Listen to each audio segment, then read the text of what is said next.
seperti sebuah petunjuk yang datang dengan biasa-biasa saja, tidak ada hal yang istimewa. Dan ketika kita merenunginya dengan sangat dalam, maka artinya kita meyakini hal yang sederhana yang diturunkan Allah Subhanahu wa Ta'ala melalui Sang Guru Sejati.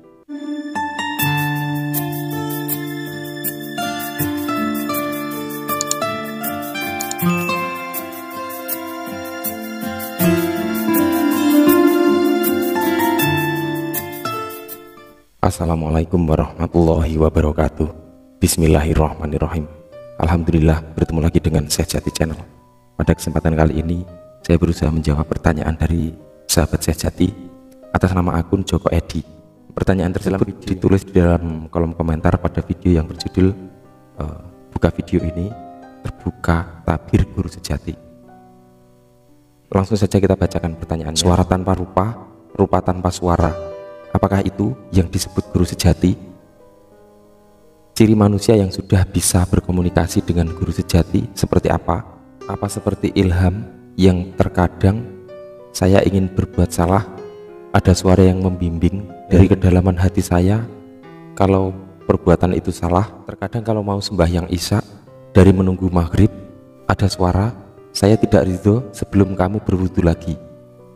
Sebenarnya kamu diberikan karunia yang tidak banyak dimiliki manusia. Mumet, pusing pikiran saya, guru Syekh Jati. Ini bukan mimpi tapi dalam keseharian saya. Terus kenapa kalau sirullah ada rahasia yang harus dijaga antara yang ma'rifatullah, hambanya dengan Allah? Kalau boleh tahu apa sih rahasianya? Saya sangat berharap pencerahan dari guru Syekh Jati.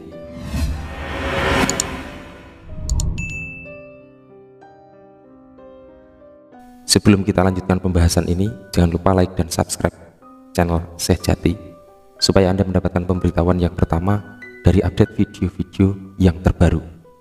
Suara tanpa rupa, rupa tanpa suara. Apa itu yang disebut guru sejati? Menurut aku semua itu bisa terjadi.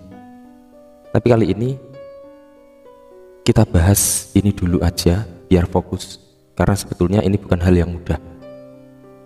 Bagaimana kita menerima pesan atau petunjuk atau ilham atau gambaran dari sebuah petunjuk dari Sang Guru Sejati yang sebenarnya? Bagaimana sih sebenarnya penerimaan sinyal-sinyal dari dimensi batin atau informasi batin? Itu sebetulnya kembali kepada karakter tiap pribadi kita semua. Dan untuk jenisnya mungkin ada suara lahir atau suara batin, bisa juga dorongan rasa, bisa juga firasat, bisa juga secara gambaran visual atau seperti mimpi. Ini adalah salah satu sifat Allah Subhanahu wa Ta'ala yang maha agung, maha pemurah dan juga maha penyayang makhluk yang diciptakannya untuk menerima sinyal-sinyal dari dimensi batin. Nah, kemudian bagaimana kita mampu memahami pesan yang turun dari Sang Guru Sejati ini? Sebenarnya ini membutuhkan proses yang sangat panjang. Mungkin pertama kali memang cukup sulit untuk menerjemahkan, yang tentunya memerlukan proses spiritual yang panjang, sehingga kita perlu mengamati dan mempelajari dengan sungguh-sungguh. Mungkin untuk memahami hal tersebut lebih mudahnya kita memerlukan contoh untuk media pemahaman kita. Coba Anda rasakan ketika Anda berbicara dengan orang yang berbeda bahasa dan tidak tahu arti bahasa tersebut, atau bahkan orang tersebut adalah bisu, tidak bisa berbicara. Maka saat itu bahasa kita tidak mampu mewakili informasi kepada mereka, sehingga perlu penggunaan bahasa isyarat.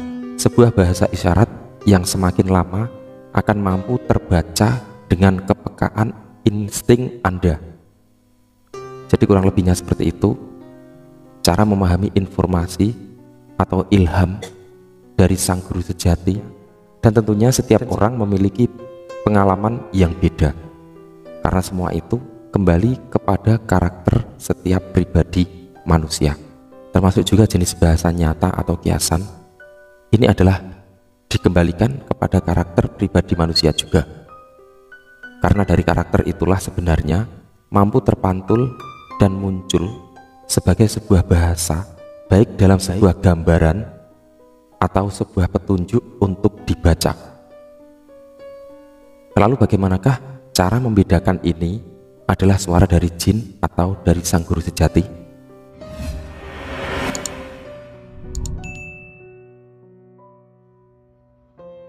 Para sahabat semua, untuk memahami hal tersebut, yang pertama kali kita harus mampu membedakan jenis informasinya, di mana informasi yang paling bagus, yang paling baik adalah informasi atau suara petunjuk yang membawa manfaat untuk semua manusia ataupun semua umat.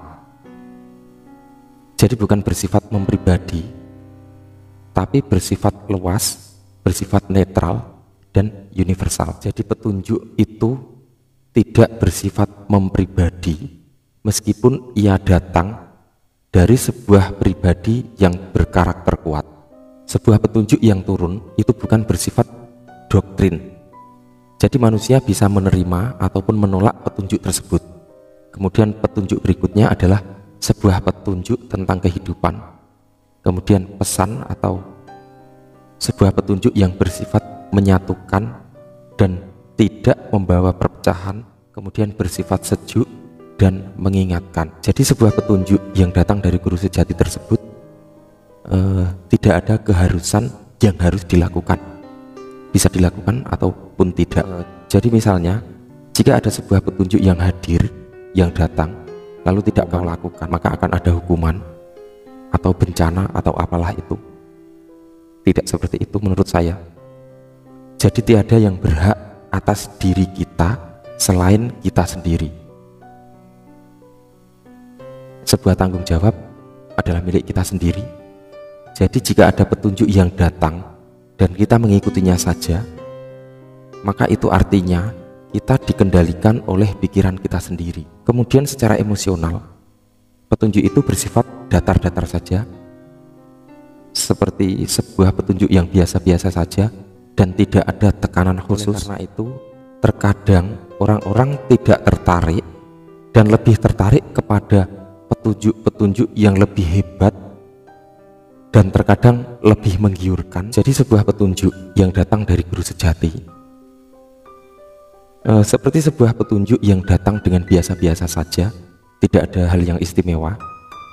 Dan ketika kita merenunginya dengan sangat dalam, maka artinya kita meyakini hal yang sederhana yang diturunkan Allah Subhanahu wa taala melalui sang guru sejati. Disinilah kerahasiaan sifat Allah Subhanahu wa taala mampu kita rasa. Jadi sifat dan kesifatan tersebut hanya bisa kita rasakan saja, dan rasa itu tidak bisa kita ceritakan kepada siapapun.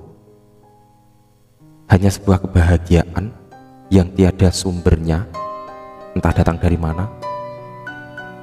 Yang hadir hanya sebuah rasa bahagia, damai, dan sebuah petunjuk yang datang dari sang ego. Maka akan ada beberapa hal, seperti contoh ada pada unsur kekayaan atau harta, unsur kekuatan atau tahta, dan kesenangan pribadi, atau mungkin bisa dikategorikan wanita, atau bisa dikatakan perlambang kesenangan pribadi. Jika itu lebih dominan, maka kekuatan jin mampu masuk dan membantu sifat setan menjadi lebih kuat menguasai diri, dan akhirnya menenggelamkan diri sejati atau sang guru sejati. Demikian untuk pembahasan kali ini. Silahkan Anda renungi setiap perkataan yang mungkin agak sulit dicerna, dan pengalaman-pengalaman yang pernah Anda alami insya Allah akan terpecahkan dengan merenungi kalimat-kalimat yang ada di dalam video ini. Semoga bermanfaat. Wallahu a'lam bishawab. Wassalamualaikum warahmatullahi wabarakatuh.